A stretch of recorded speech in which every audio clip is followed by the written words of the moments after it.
اعوذ باللہ من الشیطان الرجیم بسم اللہ الرحمن الرحیم ام آتیناہم کتابا من قبلہ فہم بہ مستمسکون بل قالوا انا وجدنا آباءنا علی امہ وإنا على آثارهم مهتدون وكذلك ما أرسلنا من قبلك في قرية من نذير إلا قال مترفوها إنا وجدنا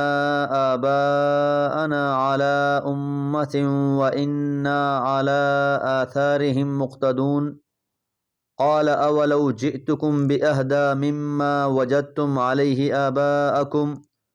قالوا إنا بما أرسلتم به كافرون فانتقمنا منهم فانظر كيف كان عاقبة المكذبين۔ سورہ زخرف آیات 21 سے 25۔ آیت نمبر 20 میں یہ بات جانی کہ وہ کہتے ہیں کہ اگر رحمان چاہتا تو ہم ان کی عبادت نہ کرتے، تو فرمایا ان کو اس بارے میں کوئی علم نہیں ہے، یہ محض اندازے کے تیر چلا رہے ہیں۔ آگے فرمایا ام آتیناہم کتابا، یا ہم نے انہیں کتاب دی ہے، من قبل ہی اس سے پہلے، فہم بہ مستمسکون، بس یہ اسے تھامے ہوئے ہیں، یعنی قرآن مجید کے نازل کرنے سے پہلے ہم نے انہیں کوئی اور کتاب عطا کر دی تھی، جو کتاب ان کے لیے سند ہے، ان کے عمل کی دلیل ہے، انہوں نے مضبوطی سے اس کو پکڑا ہوا ہے، تھاما ہوا ہے، اس پر عمل پیرا ہیں، تو یقیناً ایسی کوئی بات نہیں ہے، کم و بیش 4000 سال سے ان پر کوئی کتاب نازل نہیں کی گئی۔ بل قالو، بلکہ وہ کہتے ہیں، انا، بلا شبہ ہم نے، وجدنا آباءنا، پایا ہے اپنے آباء و اجداد کو، اعلی امتن، اس طریقے پر۔ ان کی دلیل یہی ہے کہ ہمارے باپ دادا سے یہ طریقہ چلا آ رہا ہے، ہم اپنے آباء و اجداد کی تقلید کریں گے۔ وَإِنَّا، اور بلا شبہ ہم، عَلَىٰ آثَارِهِمْ، ان کے نقش قدم پر، مہتدون، راہ یاب ہیں۔ جیسے ہم نے اپنے آباء و اجداد کو کرتے ہوئے دیکھا ہے، ہم اسی راہ پر چلتے رہیں گے۔ تو ان کے پاس شرک کی، بت پرستی کی، اللہ کے فرشتوں کو اللہ کی بیٹیاں کہنے کی اور بہت سی من گھڑت باتوں کی کوئی سند نہیں ہے، کوئی دلیل نہیں ہے، سوائے اس بات کے کہ انہوں نے اپنے آباء و اجداد کو ایسا ہی کرتے پایا ہے۔ تو یہ روش صرف اہل مکہ کی نہیں ہے، بلکہ جب بھی کسی نبی یا رسول کو کسی قوم کی طرف مبعوث کیا گیا، ان کا جواب ایسا ہی تھا۔ اس لیے فرمایا وَكَذَلِكَ، اور اسی طرح، مَا أَرْسَلْنَا مِن قَبْلِكَ، نہیں مبعوث کیا ہم نے آپ سے پہلے بھی، فی قریتن، کسی بستی میں، من نذیرن، کسی ڈرانے والے کو، الا، مگر، قال مترفوہا، اس کے خوشحال لوگوں نے کہا، انا وجدنا آباءنا، بلا شبہ ہم نے پایا ہے اپنے آباء و اجداد کو، اعلی امتن، طریقے پر، وَإِنَّا، اور بلا شبہ ہم، عَلَىٰ آثَارِهِمْ، انہی کے نقش قدم پر، مقتدون، چلتے رہیں گے، اقتدا کرتے رہیں گے۔ تو یہ صرف اہل مکہ کی روش نہیں ہے کہ وہ آپ کی باتیں تسلیم نہیں کر رہے اور وہ اپنے طریقہ کار پر جمے ہوئے ہیں بغیر دلیل کے، بلکہ آپ سے پہلے بھی جن بستیوں کی طرف ہم نے رسول بھیجے ہیں، ڈرانے والے بھیجے ہیں، ہر قوم کے خوشحال لوگوں نے اپنے نبیوں کی،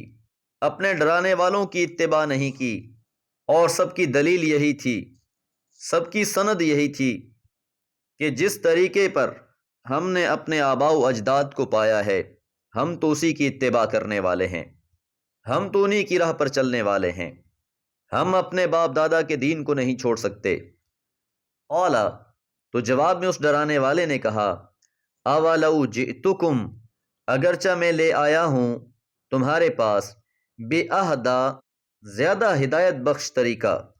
مما وجدتم علیہ آباءکم، اس طریقے سے جس پر تم نے اپنے آباء و اجداد کو پایا ہے۔ کہ ڈرانے والے نے، خبردار کرنے والے نے اپنی قوم کے سامنے یہ حجت پیش کی کہ دیکھو جس چیز کو میں تمہارے پاس لے کر آیا ہوں یہ زیادہ بہتر طریقہ ہے، یہ زیادہ ہدایت کی راہ ہے ان راہوں سے جن پر تم نے اپنے آباء و اجداد کو پایا ہے۔ تو قوموں نے تسلیم کرنے کے بجائے قالو، انہوں نے کہا، انا بما ارسلتم بہ، بلا شبہ ہم اس کے جس کے ساتھ تمہیں بھیجا گیا ہے، کافرون، انکاری ہیں، کہ جو چیز تم لے کر آئے ہو، جو طریقہ تم لے کر آئے ہو، اس طریقے کو ہم ماننے کے لیے تیار نہیں ہیں۔ آباء و اجداد کی محبت اور اندھی تقلید عمومی طور پر یہ انسان کو راہ ہدایت سے دور رکھتی ہے، اور آج بھی ہمارے معاشرے کا سب سے بڑا المیہ یہی ہے کہ زیادہ تر لوگ قرآن و سنت کی اتباع کرنے کے بجائے جن طریقوں پر اپنے آباء و اجداد کو پاتے ہیں، جو نظام اور سسٹم ان سے چلا آ رہا ہے،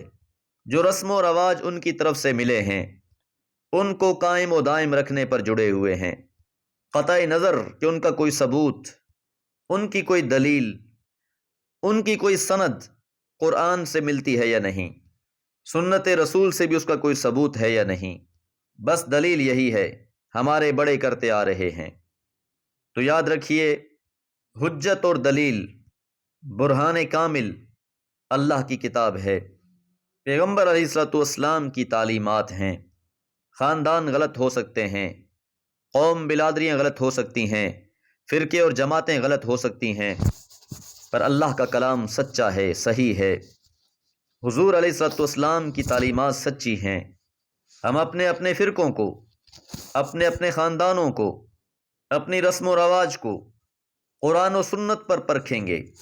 جو بات قرآن و سنت کے تابع ہوگی وہی ٹھیک ہوگی، اور جس کا ثبوت قرآن و سنت سے نہیں ہے وہ دین نہیں ہو سکتا۔ وہ رسم و رواج تو ہو سکتے ہیں پر ان کا شریعت سے تعلق نہیں ہوگا۔ تو پچھلی قوموں نے بھی انبیاء کی بات نہ مانی، اپنے آباء و اجداد کے طریقوں کو اللہ اور اس کے رسول کی بات پر ترجیح دیتے رہے، تو نتیجہ کیا نکلا؟ فانتقمنا منہم، بس ہم نے انتقام لیا ان سے۔ فانظر، سو دیکھو، کیف کان، کیسا تھا، عاقبۃ المکذبین، جھٹلانے والوں کا انجام، کہ جو لوگ ضد اور عناد کی وجہ سے آخری حد کو پہنچ جاتے ہیں، رسولوں کی بات سنی انسنی کر دیتے ہیں، انکار کر دیتے ہیں، کفران نعمت کی وجہ سے وہ مستحق عذاب ٹھہرتے ہیں۔ دعا ہے اللہ تعالی ہمیں قرآن و سنت کے مطابق عمل کرنے کی توفیق عطا فرمائے۔ وما علیہ الا البلاغ۔